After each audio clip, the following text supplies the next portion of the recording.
Hi, this is Asean Now, and you're watching the Weekly Wrap. First up, in Malaysia, the country reported its first case of Zika on Wednesday. The victim, a 58-year-old woman from Klang, may have contracted the virus after returning from Singapore. She was in the island republic to visit her daughter, who is now one of the 5 Malaysians there confirmed to be infected with Zika. Singapore has been battling against the vector-borne virus since Sunday, with a total of 151 confirmed cases so far.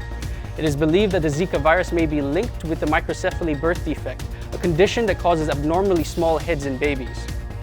On the same day, Malaysian citizens celebrated the country's 59th year of independence with a National Day parade. Crowds gathered in downtown Kuala Lumpur to watch the spectacle of marching bands, giant balloons, and even a thrilling hostage rescue scene enactment by the police. Now, the icing on the cake was this. Police had foiled an attempt by Islamic State militants to launch simultaneous attacks on several sites around the capital on the eve of the National Day.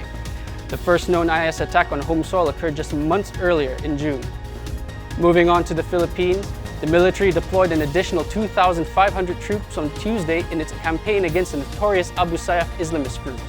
This comes after an army offensive launched last week saw 15 soldiers dead and 10 wounded in a single encounter with the militants on Monday, where some 21 terrorists were killed in the clashes. Next, Indonesia's Disaster Management Agency announced on Wednesday that all land and forest fires raging in the Riau province of Sumatra Island were put out. The news was well received by Singapore and Malaysia, as both countries were shrouded in haze last weekend due to the blazes in Riau. Lastly, in Sumatra, a church congregation subdued an 18-year-old assailant who attacked a Catholic priest with an axe. The youth assaulted the victim after a homemade bomb he was carrying failed to detonate. Fortunately, the priest only sustained light injuries on his arm. We now head over to Bangkok with our Thailand partner, Nation TV, for the latest roundup from the northern ASEAN region. Thank you, Kuala Lumpur. Here are the latest updates from mainland Southeast Asia. Prime Minister Hun Sen of Cambodia goes personal with Vietnamese netizens over the South China Sea issue. Prime Minister Hun Sen asked the Vietnamese government to educate its citizens after receiving a barrage of criticism over Cambodia's stance on the South China Sea issue. He has been a frequent punching bag on Facebook for those critical of Cambodia's efforts to stop ASEAN from getting involved in the dispute with China. This time, 2 Facebook users with Vietnamese names wrote insulting comments in Vietnamese against Hun Sen regarding the dispute. The PM then responded by writing that Cambodia and Laos were not involved in a territorial dispute. The statement says, "I hope the Vietnamese government will understand my response to this comment by educating their people not to bother me anymore." Historic peace process in Myanmar just kicked off this week with the participation of the ethnic group, the military, and the leader Aung San Suu Kyi. Historic peace talks between Myanmar's military and ethnic groups kicked off this week in an emotive speech from leader Aung San Suu Kyi. The talks have been dubbed the 21st century Panglong after a 1947 agreement brokered by Suu Kyi's father, General Aung San, that granted autonomy to ethnic groups, yet the autonomy that has never been exercised. The chief advisor to the Myanmar government announced that efforts made now are not for the benefit of those in this hall, but for future generations. Close to 2,000 representatives are attending the 5-day conference in Naypyidaw, the nation's capital city, with the intention of ending 5 decades of civil war. Lao netizens criticized the closure of schools during ASEAN summit.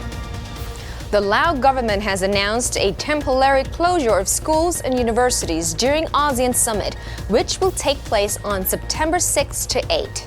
Reports said that they are going to have schools and universities within the 4 districts of the capital city, Vientiane, closed. The measure is to ensure that the free flow of traffic during the important regional event. However, Lao netizens are describing the closure as an unreasonable solution. They have raised the question, should there be a regional summit in Laos? Schools must not be set aside just to facilitate the delegation, whose main policy is to promote education in the first place. Some comments said that the officials have always resorted to a solution that never lasts long in order to solve traffic problems in the city. Ho Chi Minh City is still vulnerable to flash flood. An hours-long rain that lashed Ho Chi Minh City this week just proved how vulnerable to extreme weather the southern Vietnamese metropolis is. It goes without saying that Saigon does not need a storm to get inundated. Traffic citywide was in chaos as people rushed to escape the rain, only to see their motorbikes suffer engine breakdowns after flooded by rainwater.